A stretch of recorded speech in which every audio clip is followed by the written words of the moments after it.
السمیع العلیم من الشیطان اللعین الرجیم بسم اللہ الرحمن الرحیم الحمد للہ رب العالمین والصلاة والسلام علی سیدنا و نبینا و شفیعنا بالقاسم محمد و آلہ الطیبین الطاہرین المعصومین ولعنۃ اللہ علی اعدائہم اجمعین من یومنا ھذا الی یوم الدین اما بعد فقد قال اللہ سبحانہ تبارک و تعالی فی کتابہ المبین وہو اصدق الصادقین بسم اللہ الرحمن الرحیم ان الدین عند اللہ الاسلام صلوات بھیج دے محمد آل محمد پر۔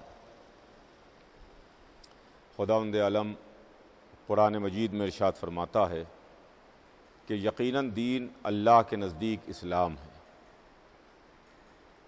اسلام ایک دین ہے، اسلام ایک مذہب ہے، اسلام ایک اللہ کا پیغام ہے، اور جو دین، جو پیغام، جو مذہب 1,24,000 کے ذریعے سے اللہ نے ہم تک پہنچایا، اور اس پیغام کو اللہ نے 1,24,000 کے ذریعے سے ہمارے درمیان بھیجا۔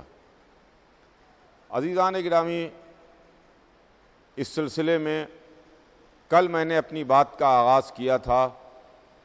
کل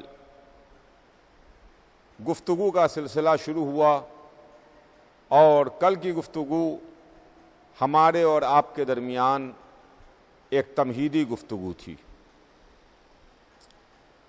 میں نے کل آپ کی خدمت میں عرض کیا تھا کہ آج سے انشاءاللہ سلسلہ بیان آگے بڑھے گا اور بیان کا سلسلہ شروع ہوگا، لیکن آغاز بیان سے پہلے میں پھر ایک مرتبہ آپ تمام حضرات سے، تمام سننے والوں سے، تمام عزاداروں سے یہ گزارش کر دوں کہ دیکھیے، ہمیں اپنے گھروں میں محرم منانا ہے۔ امام حسین علیہ السلام کے ماتم کے واسطے، ان کے غم کے واسطے، ان کی عزاداری، گریہ اور بکا کے واسطے ہم یہ نہیں دیکھتے کہ کہیں پر 50 آدمی جمع ہوں، 100 آدمی جمع ہوں، 1000 آدمی موجود ہوں، 10,000 آدمی موجود ہوں، تب ہم حسین ابن علی کا ماتم کریں، یا تب ہم حسین ابن علی پر آنسو بہائیں، یا ان کی عزاداری کریں۔ ہم اگر اکیلے بھی ہیں، ہم اگر تنہا بھی ہیں، اگر کوئی ہمارے ساتھ نہیں ہے، تب بھی اکیلے میں، تنہائی میں ہم حسین ابن علی پر آنسو تو بہا سکتے ہیں، حسین ابن علی کا غم تو منا سکتے ہیں۔ تو میں نے کل یہ بات عرض کی تھی کہ ہر عزادار اپنے گھر میں صف عزا بچھائے۔ یقیناً آپ اپنے گھر میں صف عزا بچھاتے ہیں، ہر سال کی طریقے سے اس مرتبہ بھی گھر میں صف عزا بچھائیے، گھر میں مجلس کیجیے، گھر میں ماتم کیجیے، گھر میں عزاداری کیجیے، گھر میں حسین ابن علی کے نام پر آنسو بہائیے۔ اس واسطے کہ دیکھیے، دو چیزیں ہیں، ایک نام ہے عزاداری، اور دوسری چیز ہے عزاداری کی شان عزا۔ عزاداری کو تو کوئی خطرہ نہیں ہے، عزاداری کے اوپر تو کوئی پابندی نہیں ہے، عزاداری کے سلسلے میں تو کسی طرح کی کوئی پریشانی نہیں ہے۔ ہاں، یہ جو تمام حالات آپ کے سامنے ہیں، یہ ایک بیماری کی وجہ سے ہیں، یہ ایک مہاماری کی وجہ سے ہیں، یہ ایک ایسی بیماری کی وجہ سے ہیں کہ جس کا علاج ابھی دریافت نہیں ہوا ہے، جس کی وجہ سے ہم جلوسائے عزا برآمد نہیں کر سکتے، ہم اپنی سابقہ اور پرانی شان و شوکت کے ساتھ مجلسیں نہیں کر سکتے، اس طرح ہم سبیلیں نہیں لگا سکتے، ہم سڑکوں پر اس طریقے سے عزاداری نہیں کر سکتے۔ تو دو چیزیں ہیں، ایک عزاداری ہے اور ایک شان عزا ہے۔ تو یہ ہم جو ماحول ہے، یہ جو حالات ہیں، یہ جو آپ کے سامنے پورے معاملات ہیں، اس سے شان عزا کے لیے تو پریشانی ہے، مگر عزاداری میں تو کوئی پریشانی نہیں ہے۔ غور کیجئے گا آپ، عزاداری میں پریشانی نہیں ہے، شان عزا میں ضرور پریشانی ہے۔ شان عزا کیا ہے؟ بھیڑ ہے، مجمع ہے، سیاہ پوشی ہے، سبیلیں ہیں، بڑی بڑی مجلسیں ہیں، بڑے بڑے جلوس ہیں، تبرکات کی زیارت ہے، یہ ساری کی ساری چیزیں شان عزا میں شامل ہیں۔ ہم سبیلیں نہیں لگا پا رہے ہیں، ہم جلوس نہیں برآمد کر سکتے، ہم بڑے بڑے مجموعوں کے ساتھ مجلسیں نہیں کر سکتے، ہم تبرکات شارع عام پر لا کے ان کی زیارت نہیں کر سکتے۔ ٹھیک ہے، اس کے واسطے تو ضرور ہمیں پریشانی ہے، مگر عزاداری کے واسطے کوئی پریشانی نہیں ہے۔ دیکھیے، جناب زینب سے بڑھ کے امام حسین علیہ السلام کو چاہتا کون ہوگا؟ جناب سید سجاد سے بڑھ کے حسین ابن علی کا کون غم منائے گا؟ مگر اپنے بیان کے آغاز سے پہلے چاہتا ہوں کہ یہ بات آپ کی خدمت میں عرض کر دوں کہ جب سال بھر تک قید میں رہنے کے بعد رہائی ملی ہے اہل حرم کو، اور سید سجاد نے آ کے اپنی پھوپھی کی خدمت میں عرض کی، پھوپھی اماں ہمیں یزید نے آزاد کر دیا، ہم رہا کر دیے گئے، آپ کیا چاہتی ہیں، آپ کی کیا مرضی ہے؟ تو جناب زینب نے فرمایا تھا، میرے لال ابھی میں نے اپنے بھائی پر آنسو نہیں بہائے، اپنے بھائی کا ماتم نہیں کیا ہے، یزید سے کہہ دو کہ ایک مکان خالی کرا دے، اس مکان میں ہم اپنے بھائی پر ماتم کریں گے۔ آپ سچ بتائیے، میری بات کا آپ جواب دیجئے کہ کیا جناب زینب سال بھر میں اپنے بھائی پر روئی نہ ہوں گی؟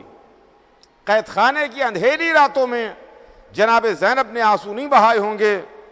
قید خانے میں جب بچے آرام کر جاتے ہوں گے، اس وقت کیا جناب زینب اپنے بھائیوں کو، اپنے بھتیجوں کو، اپنے بیٹوں کو، اپنے افراد خاندان کو یاد کر کے روتی نہ ہوں گی؟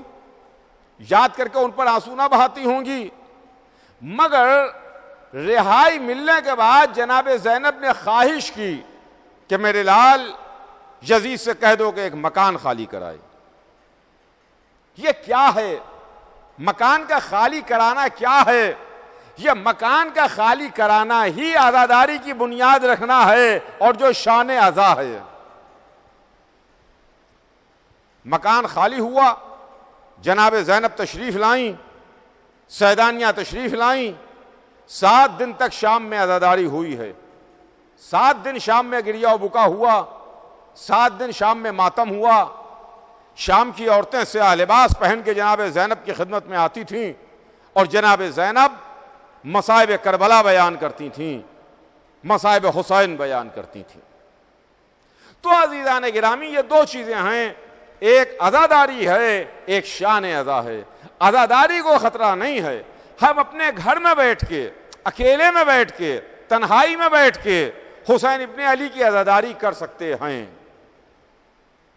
تو ہم زیادہ سے زیادہ عزاداری کریں، زیادہ سے زیادہ حسین ابن علی پر آنسو بہائیں، زیادہ سے زیادہ حسین ابن علی کا غم منائیں، تاکہ بی بی ہم سے راضی ہو جائیں، حسین کی مادر گرامی ہم سے خوش ہو جائیں۔ تو یہ میسج اور یہ پیغام مجھے ابتدا میں آپ کی خدمت میں عرض کرنا تھا، جو میں نے آپ تک پہنچایا۔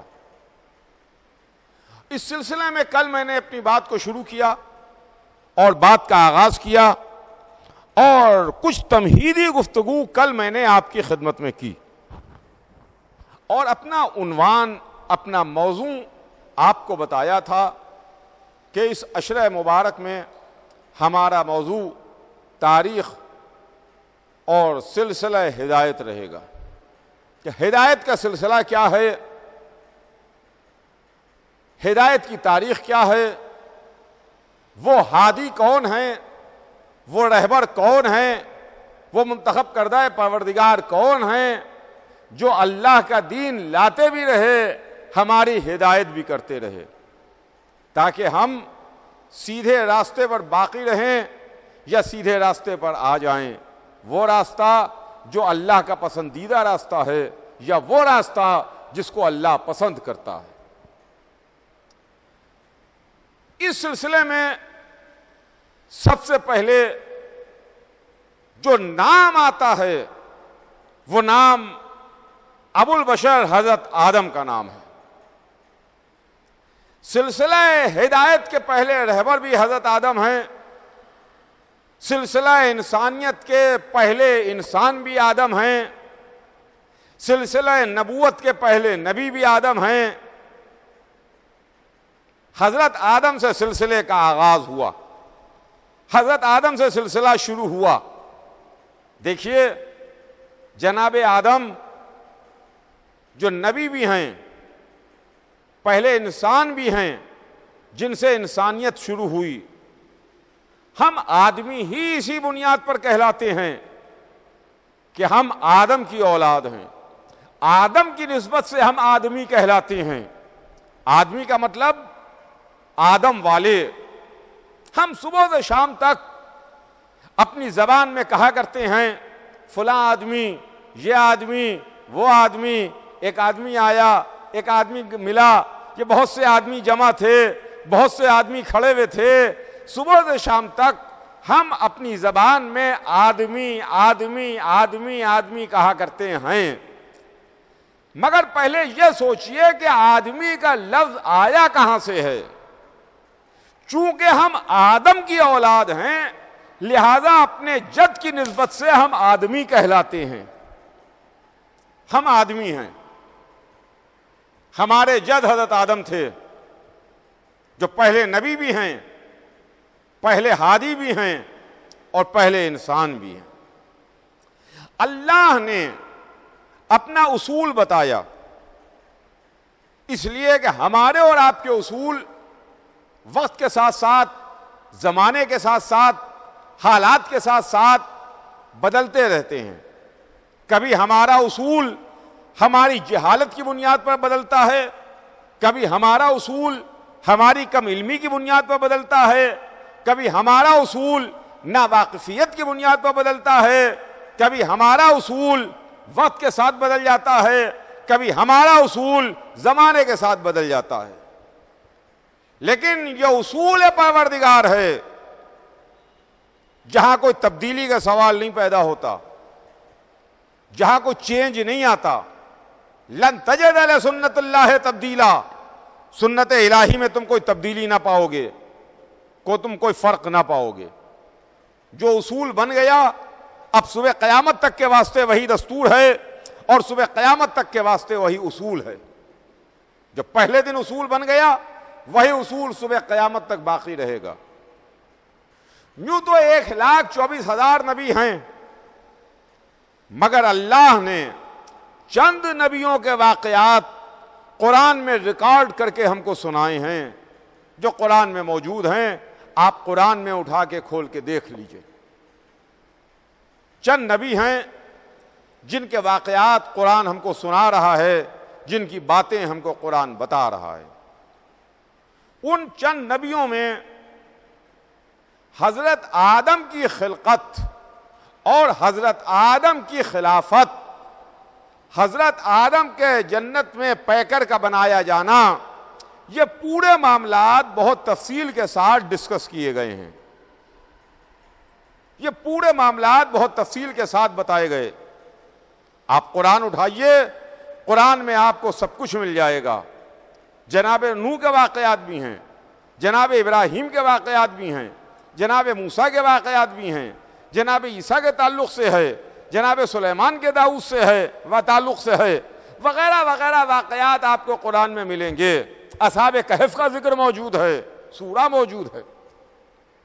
لیکن جس تفصیل کے ساتھ اللہ نے جناب آدم کی خلقت کا ذکر کیا، کسی اور نبی کی خلقت کا تفصیل سے ذکر نہیں ہے جس تفصیل سے اللہ قرآن میں جناب آدم کی خلقت کا ذکر کر رہا ہے۔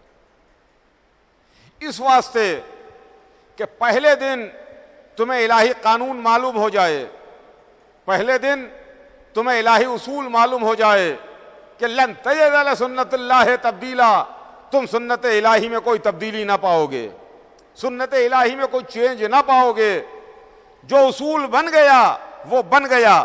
یعنی پتھر کے اوپر جو لکیر کھینچی جاتی ہے وہ مٹتی نہیں ہے، کاغذ کی لکیر تو مٹ سکتی ہے، پتھر کی کھینچی ہوئی لکیر نہیں مٹتی ہے۔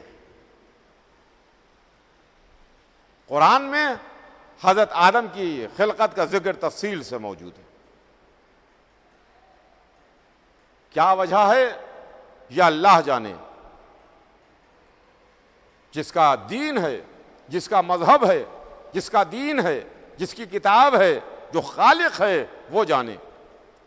ہم نہیں بتا سکتے کہ اس کی وجہ کیا ہے، مگر ایک بات ضرور ہے کہ دیکھیے، اگر کوئی آدمی کہیں کام کرنے کے واسطے جائے، کسی دفتر میں ملازم ہوا، میں دفتر میں نوکری کی میں نے، اور ملازم کی حیثیت سے، نوکر کی حیثیت سے میں نے وہاں جوائن کیا، تو پہلے دن ہمیں سارے وہاں کے قاعدے قانون و اصول بتا دیے جاتے ہیں کہ دیکھو یہ قاعدہ ہے، یہ قانون ہے، یہ اصول ہے، اس طرح سے تمہیں آنا ہے، اس طرح جانا ہے، اس طرح رہنا ہے، اس طرح کام کرنا ہے۔ یہ اصول ہیں جن کے سائے میں ہمارا دفتر کام کرتا ہے۔ اسی طریقے سے شاید حضرت آدم سے انسانیت کا آغاز ہونے والا، لہذا اللہ نے پہلے ہی دن تمام اصول بتا دیے تاکہ بعد میں کوئی جھگڑا نہ ہونے پائے۔ پہلے ہی دن سارے اصولوں کو سمجھ لو، پہلے ہی دن سارے معاملات تمہاری نظر میں واضح ہو جائیں اور تمہاری نظر میں صاف ہو جائیں۔ تو عزیزان گرامی، ایک طرف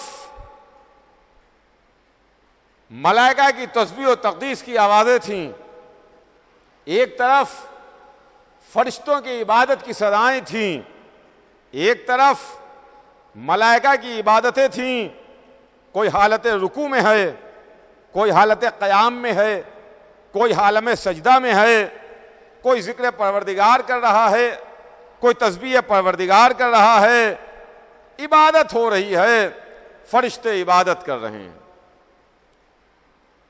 کہ ایک مرتبہ ان کی عبادت کی آوازوں کو توڑتی ہوئی ایک آواز گونجی، اور وہ آواز آئی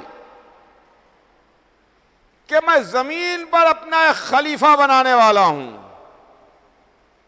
انی جاعل فی الارض خلیفہ، میں زمین پر اپنا ایک خلیفہ بنانے والا ہوں۔ جیسے ہی یہ آواز آئی، فوراً اس کی آواز کے جواب میں ایک دوسری آواز آئی کہ کیا ایسے کو بنائے گا جو زمین پر فساد و خونریزی برپا کریں؟ ہم میں سے بنا دے، ہم تیری تسبیح و تقدیس کرتے ہیں، ہم تیری عبادت کرتے ہیں۔ جیسے ہی آواز آئی کہ ہم میں سے بنا دے، ہم تیری تسبیح و تقدیس کرتے ہیں، تیری عبادت کرتے ہیں، فوراً مزاج پروردگار برہم ہوا۔ مزاج شہنشاہیت پر یہ بات بار گزری، جھڑک دیا، ڈانٹ دیا کہ سب خاموش ہو جائیں، جو میں جانتا ہوں وہ کوئی نہیں جانتا۔ سنیے گا عزیزان گرامی، توجہ چاہتا ہوں آپ کی، جو میں جانتا ہوں وہ کوئی نہیں جانتا۔ پھر بزم ملائکہ میں سناٹا، پھر تسبیح و تقدیس کی صدائیں، پھر عبادت کی آوازیں، پھر کوئی سجدے میں ہے، کوئی تسبیح کر رہا ہے، کوئی رکوع میں ہے، کوئی حالت قیام میں ہے۔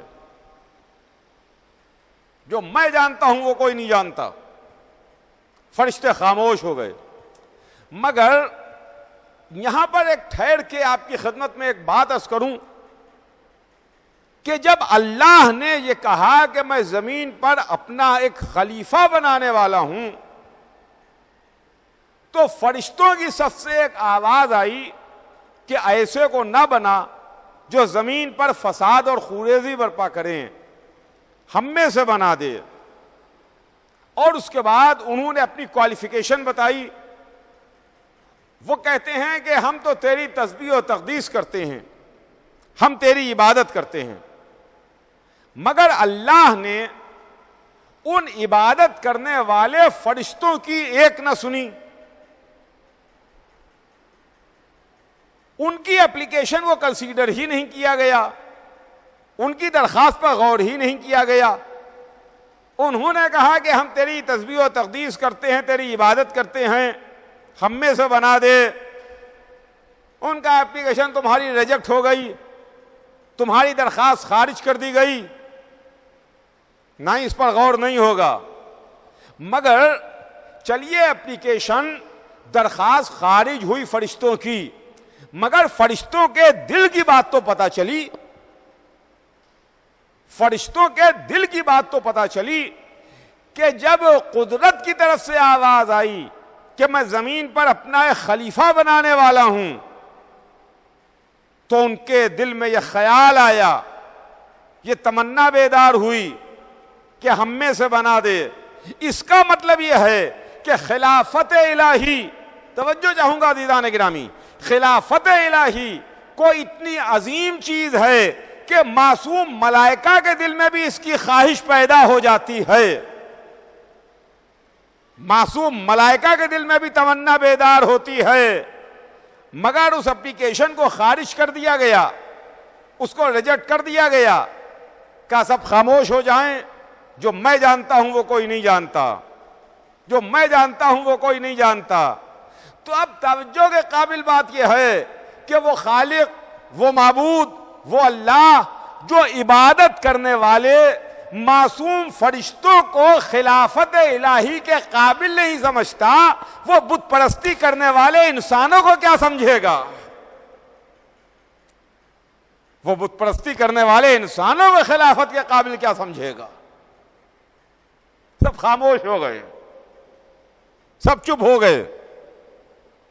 ادھر فرشتوں کو حکم دیا گیا، جاؤ جا کے مٹی لے کے آؤ،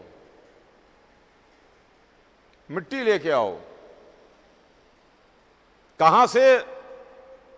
ارض سے۔ میں زمین پر اپنا خلیفہ بنانے والا ہوں، انی جاعل فی الارض خلیفہ، میں زمین پر اپنا خلیفہ بنانے والا ہوں۔ کہاں سے مٹی لاؤ؟ اس زمین سے لے کے آؤ جہاں ہم اور آپ رہتے ہیں، جہاں ہم اور آپ بیٹھے ہوئے ہیں، اس زمین سے مٹی لے کے آؤ۔ اللہ کی نظر انتخاب اس زمین پر پڑی، زمین سے فرشتے مٹی لے کے گئے۔ اب اللہ نے پوری کائنات میں اس زمین ہی کو کیوں منتخب کیا؟ یہ بھی غور کرنے کی بات ہے عزیزان گرامی۔ اس زمین کا انتخاب کیوں ہوا؟ اس زمین کو کیوں چنا گیا؟ اس ہی زمین کو جس میں ہم اور آپ رہتے ہیں۔ آج کی سائنس نے، آج کے علم میں فلکیات نے، آج کے علم نے اس بات کو ثابت کیا ہے کہ ہزاروں نہیں لاکھوں کی تعداد میں ستارے اور سیارے موجود ہیں، گیلیکسیز موجود ہیں، اور اس کے بعد مختلف سیاروں میں، مختلف پلینٹس کے اوپر آبادی بھی ہے۔ ابھی ہمارا علم اتنا آگے نہیں بڑھا، مگر کچھ انڈیکیشن، کچھ ذرا سے انڈیکیشن ضرور حاصل ہو رہے ہیں ہمیں، اور ہمیں ضرور مل رہے ہیں کہ اور دوسرے سیاروں پر بھی آبادی ہے، آبادی ہے۔ اب کون رہتا ہے، کس فضا قطع کے رہتے ہیں، کیسے لوگ ہیں، کیا ہے، یہ تو علم جب ہمارا آگے بڑھے گا تب ہمیں پتہ چلے گا۔ ابھی تو اس میدان میں ہمارا علم بہت پیچھے ہے، مگر ہمیں ایک معصوم کی حدیث سے روشنی مل رہی ہے، معصوم کی حدیث سے ہم کو روشنی ملتی ہے۔ ایک موقع پر ہمارے چھٹے امام جعفر صادق علیہ السلام نے ارشاد فرمایا کہ الف الف عالم و الف الف آدم وانا حجت فی الجمیع۔ سنیے گا عزیزان گرامی، ہزار ہزار عالم ہیں، ہزار ہزار عالم ہیں اور ہزار ہزار آدم ہیں، ہزار ہزار عالم ہیں، ہزار ہزار آدم ہیں، اور ہم ان سب کے اوپر اللہ کی حجت ہیں۔ یہ معصوم کے ارشاد ہے، یہ معصوم کی حدیث سے ہم کو روشنی مل رہی ہے۔ ادھر معصوم نے آج سے لگ بھگ 1300 برس پہلے ارشاد فرمایا، اور اس کے بعد آج کی سائنس ہم کو یہ انڈیکیشن دے رہی ہے، ہم کو ایسے اشارے دے رہی ہے کہ دوسرے سیاروں کے اوپر بھی آبادی ہے۔ تو عزیزان گرامی، میں بات کیا آپ کی خدمت میں عرض کر رہا تھا، اس زمین کو اللہ نے منتخب کیا، انی جاعل فی الارض خلیفہ، میں زمین پر اپنا خلیفہ بنانے والا ہوں۔ اس زمین کو اللہ نے کیوں منتخب کیا، اس عرض کو کیوں منتخب کیا، یہ تو اللہ کی مرضی اور اللہ کی مصلحت ہے، اللہ جانے، اس میں ہمیں کوئی بولنے کا اختیار نہیں ہے۔ جو چیز ہمیں معلوم نہیں ہے، جو چیز ہمیں بتائی نہیں گئی ہے، ہم اس کے بارے میں کچھ آپ کو نہیں بتا سکتے، اس کے بارے میں ہم روشنی نہیں ڈال سکتے۔ جہاں پر قرآن خاموش ہے، جہاں پر رسول نے ہمیں نہیں بتایا، وہاں پر ہم کیسے بتا دیں؟ لیکن ایک بات ضرور ہے، ایک بات ضرور ہے کہ نگاہ پروردگار اس زمین پر کیوں پڑی؟ جو اللہ نے اس زمین کو منتخب کیا کہ یہاں پر ہادی بھیجے، یہاں رہبر بھیجے، یہاں پر اپنا خلیفہ منتخب کر کے بھیجے۔ آپ کو ایک بات معلوم ہے نا کہ اس زمین کو کہتے کیا ہیں؟ زمین کا ایک نام کیا ہے؟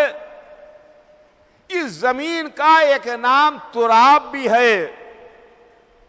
تراب، خاک، مٹی، اس کو تراب کہتے ہیں۔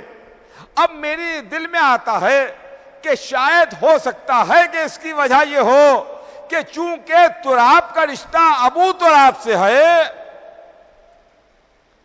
لہذا نگاہ انتخاب پروردگار اس تراب پر پڑی، اس زمین پر پڑی، جو اللہ نے اس کو اس قابل بنا دیا کہ اپنا خلیفہ اس زمین کے اوپر بھیج رہا ہے۔ یہ ہے عزیزان گرامی منزل، انی جاعل فی الارض خلیفہ، میں زمین پر اپنا خلیفہ بھیجنے والا ہوں، بنانے والا ہوں۔ فرشتوں کو بھیجا، کہا جاؤ جا کے مٹی لے کے آؤ، مٹی لے کے آؤ۔ فرشتے عبادت کر رہے تھے، ما خلق الجن والانس الا لیعبدون، ہم نے جن انس کو نہیں پیدا کیا مگر اس واسطے کہ وہ ہماری عبادت کریں۔ عبادت چھوڑی، مٹی لینے کے لیے آئے، یہاں سے مٹی لے کے جنت میں گئے، اور جنت میں جناب آدم کا پیکر بنا۔ حضرت آدم کے پیکر کو اللہ نے جنت میں بنایا۔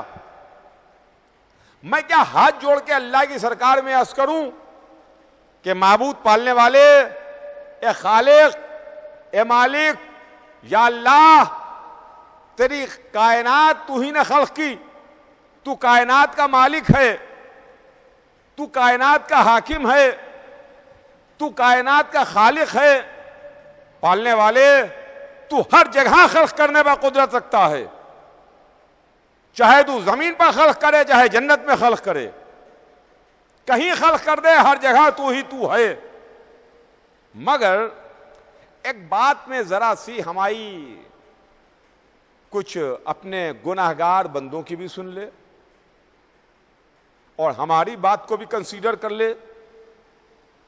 ہماری کیا بات یہ ہے, ہمارا ہاتھ جوڑ کے تیری سرکار میں کہنا ہے کہ پالنے والے تجھے زمین کے واسطے بنانا ہے, جس کا اعلان تو پہلے کر چکا, تو زمین پر بنا دے. یہ بڑا لمبا پروسیجر ہوگا کہ یہاں سے مٹی جنت میں جائے, جنت میں پیکر بنے, اور اس کے بعد آدم جنت میں بن کے زمین پر آئیں, یہاں آئیں. یہ بڑا لمبا پروسیجر ہوگا کہ فرشتے یہاں سے مٹی لے کے وہاں جائیں, وہاں مٹی گوندھی جائے, وہاں پیکر بنایا جائے, وہاں پیکر کو درست کیا جائے, وہاں روح پھونکی جائے. یہ سارے کے سارے معاملات جنت میں ہوں گے. تجھے یہاں کے واسطے بنانا ہے تو تو یہیں بنا دے, وہاں بنا کے نہ بھیج. اور دوسری بات یہ ہے کہ معبود پالنے والے جب فرشتے اپنی نظروں کے سامنے بنتے ہوئے دیکھیں گے, اپنی نگاہوں کے سامنے دیکھیں گے کہ یہ خود مٹی لے کے آ رہے ہیں, مٹی گوندھی جا رہی ہے, پیکر بن رہا ہے, بن کے تیار ہوا, اور اس کے بعد تو نے روح پھونکی, تو ہو سکتا ہے کہ فرشتوں کی نگاہ میں ان کی عظمت اور ان کے مرتبے میں کچھ کمی پیدا ہو جائے.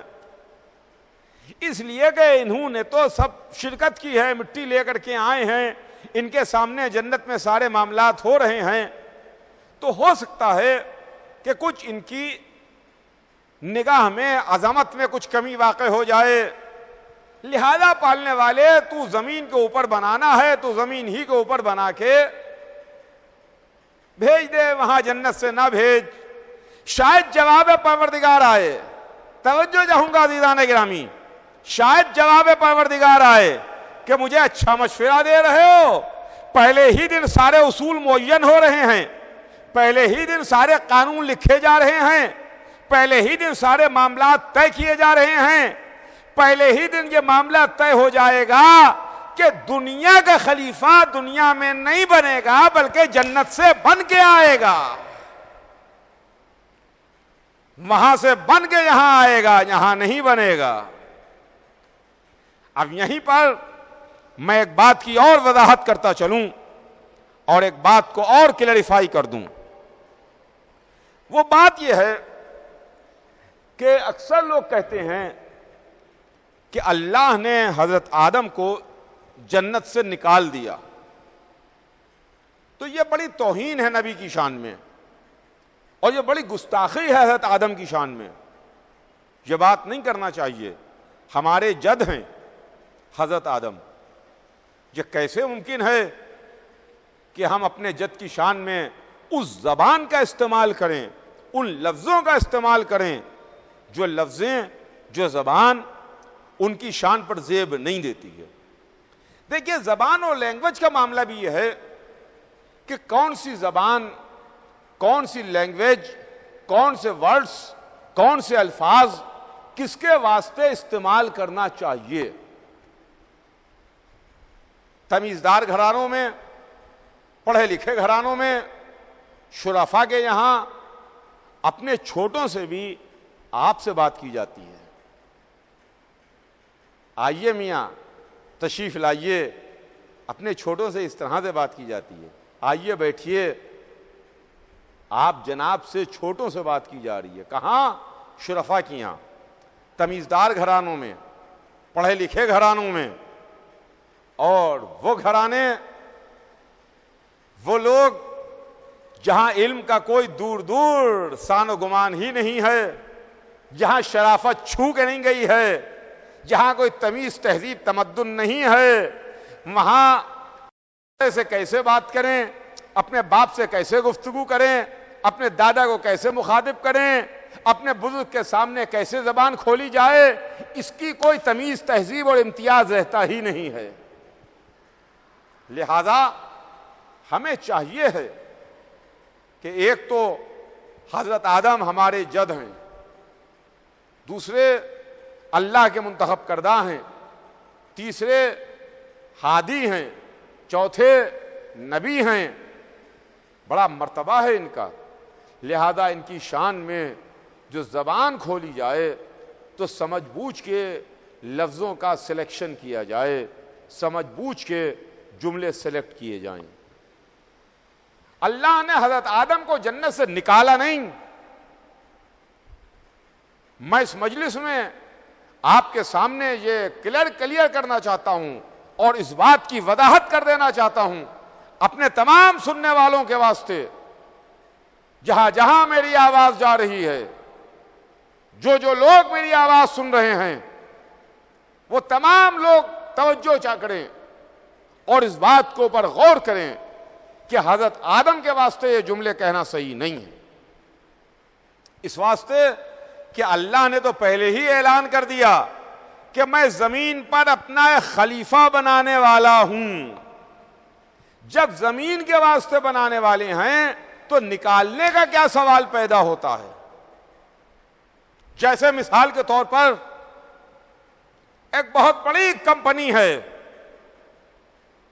ملٹی نیشنل کمپنی ہے، اس کا ہیڈ آفس نیو یارک میں ہے، امریکہ میں ہے۔ اس میں امپلائیز کے درمیان جو وہاں ملازم ہیں، جو لوگ وہاں کام کرتے ہیں، ان کے درمیان کمپنی کے اونر نے، کمپنی کے مالک نے کہا کہ میں ہندوستان کے واسطے ایک مینیجر کا انتخاب کرنے والا ہوں،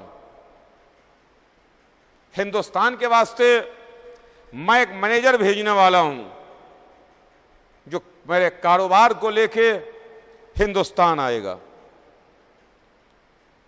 وہ نیو یارک سے کمپنی کے اعلان کے مطابق ہندوستان بھیجا گیا۔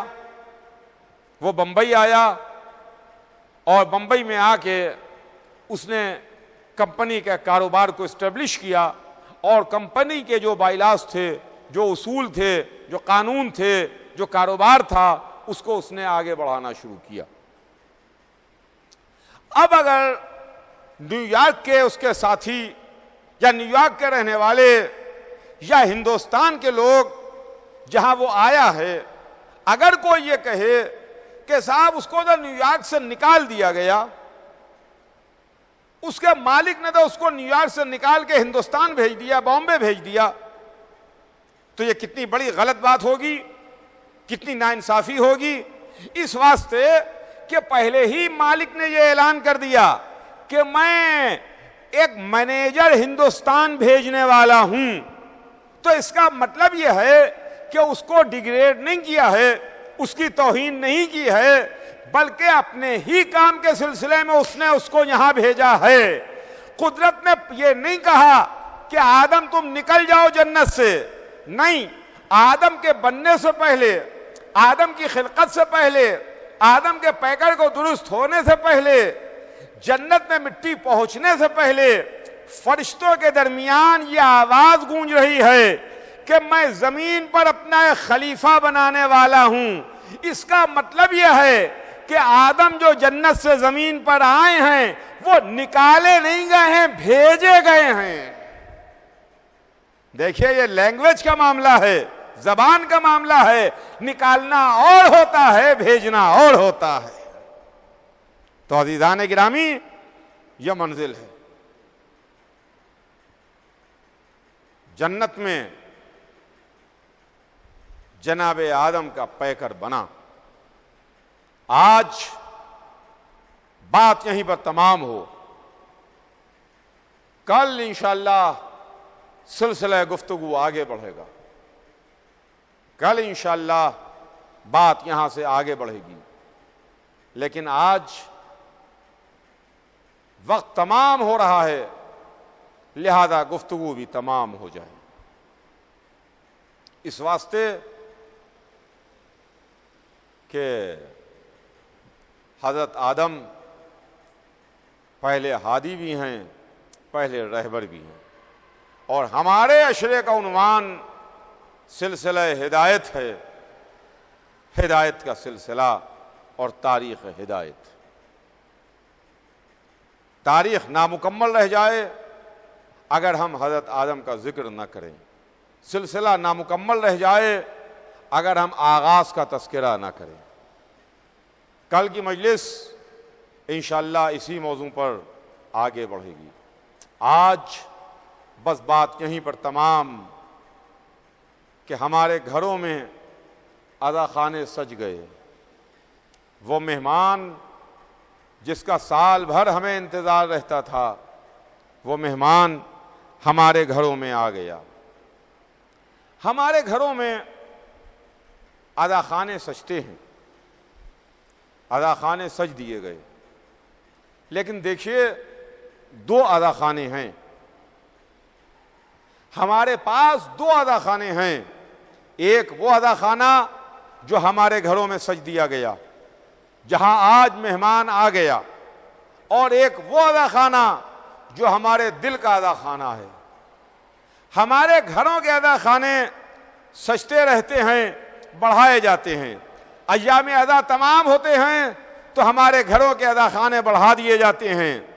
محرم کا آغاز ہوتا ہے، ہمارے گھروں کے عزا خانے سج دیے جاتے ہیں، اور ہم آنے والے مہمان کا استقبال کرتے ہیں، اور اس کے واسطے ہم اپنی پلکیں بچھاتے ہیں، ہم اس کا استقبال کرتے ہیں۔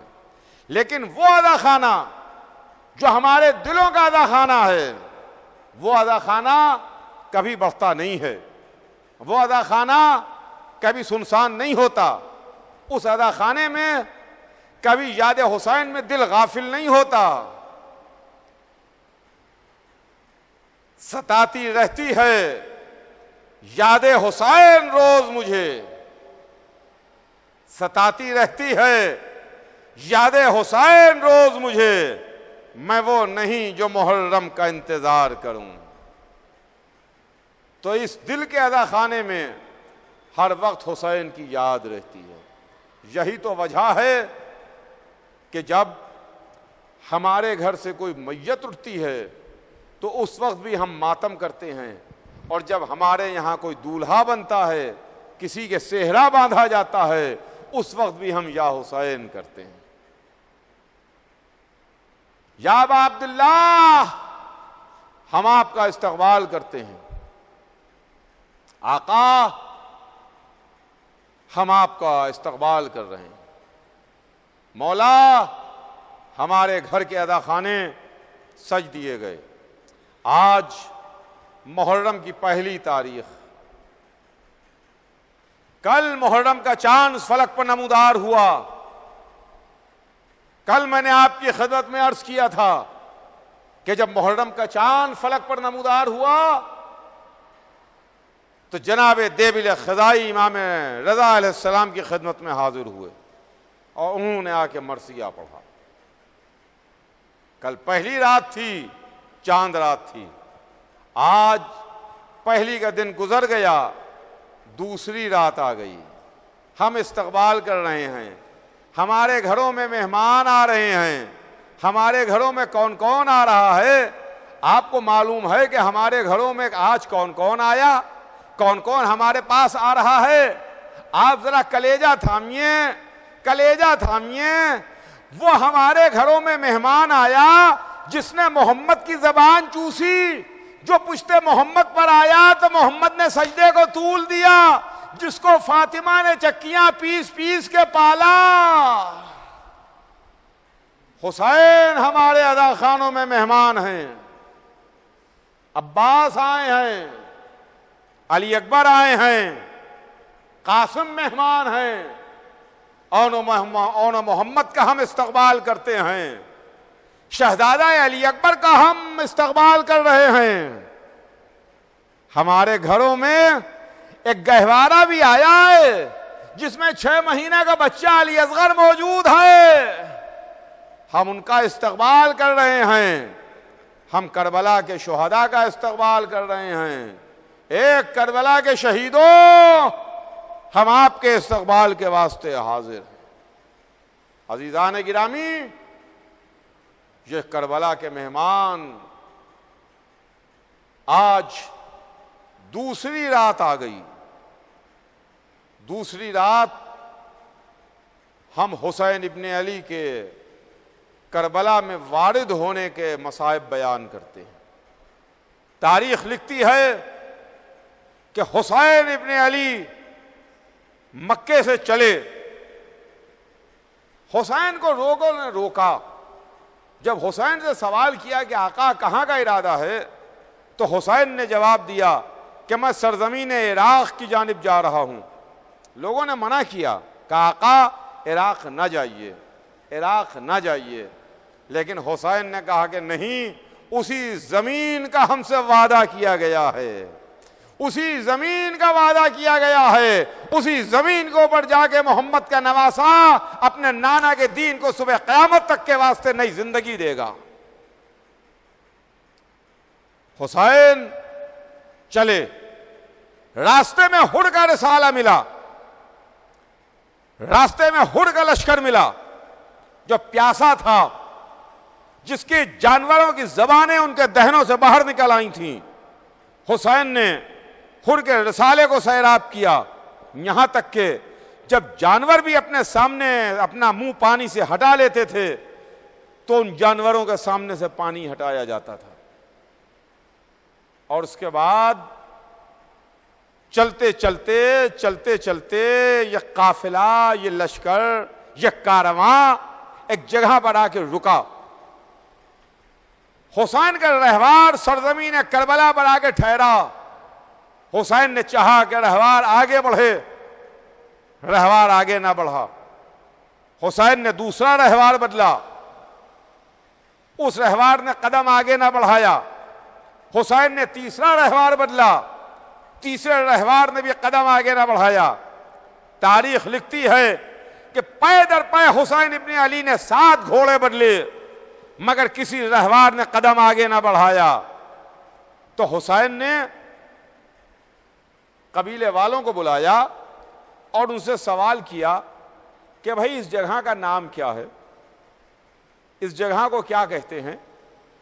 تو علاقے کے لوگوں نے، قبیلے والوں نے آ کے کہا کہ اس زمین کو نینوا کہتے ہیں، کسی نے کہا شط فرات کہتے ہیں، کسی نے کہا غازریہ کہتے ہیں، اور اس کے بعد کسی نے آگے بڑھ کے کہا کہ اس زمین کا ایک نام کرب و بلا بھی ہے. جیسے ہی کربلا کا نام سنا حسین نے آواز دی میرے بھیا عباس، وہ زمین آ گئی جس جگہ کا ہم سے وعدہ کیا گیا تھا. میرے لال علی اکبر، یہی وہ جگہ ہے جہاں کے اوپر ہم قتل کیے جائیں گے. عزیزان گرامی، میں ایک بات کی وضاحت کر دوں کہ دیکھیے حسین امام ہیں، حسین معصوم ہیں، حسین کے پاس علم غیب ہے. حسین علم غیب سے جانتے تھے کہ کون سی جگہ پر شہادت ہونے والی ہے. اگر حسین کو معلوم نہیں تھا تو حسین نے مدینے سے چلتے وقت ایک مٹھی خاک کربلا کی اپنی نانی ام سلمہ کو کیوں دی تھی؟ کہا نانی اس خاک کو بھی اسی خاک میں ملا دیجئے جو خاک میرے نانا آپ کے حوالے کر کے گئے ہیں. حسین جانتے تھے، حسین کو معلوم تھا، مگر یہ مصلحت امام تھی. امام اپنے علم سے فیصلہ نہیں کرنا چاہتے تھے. امام اپنے علم کی بنیاد کے اوپر فیصلہ نہیں کرنا چاہتے تھے. امام چاہتا ہے کہ یہ بات سب کے سامنے واضح ہو جائے، تاریخ میں لکھی جائے کہ حسین نے گھوڑوں پر گھوڑے بدلے، سواریاں بدلیں، رہوار بدلے، مگر 7 گھوڑوں نے آگے قدم نہ بڑھایا. حسین نے پوچھا کہ اس زمین کا نام کیا ہے، تاکہ تاریخ میں یہ واقعہ ریکارڈ ہو جائے، تاکہ کل کو یہ کوئی نہ کہہ دے کہ یہ کربلا کی شہادت اتفاقی شہادت تھی. کربلا کا واقعہ اتفاقی واقعہ تھا. لیجئے حسین رہوار سے اترے، عباس نے خیموں کا انتظام کیا، اصحاب حسین نے خیمے نصب کیے جو حسین کے ساتھ آئے تھے. اب اس کے بعد جب خیمے نصب ہو گئے تو اونٹ بٹھائے گئے، محملیں اتاری گئیں، اور وہ خاندان عصمت کی بیویاں، شہزادیاں اماریوں سے اتریں خیموں میں آئیں۔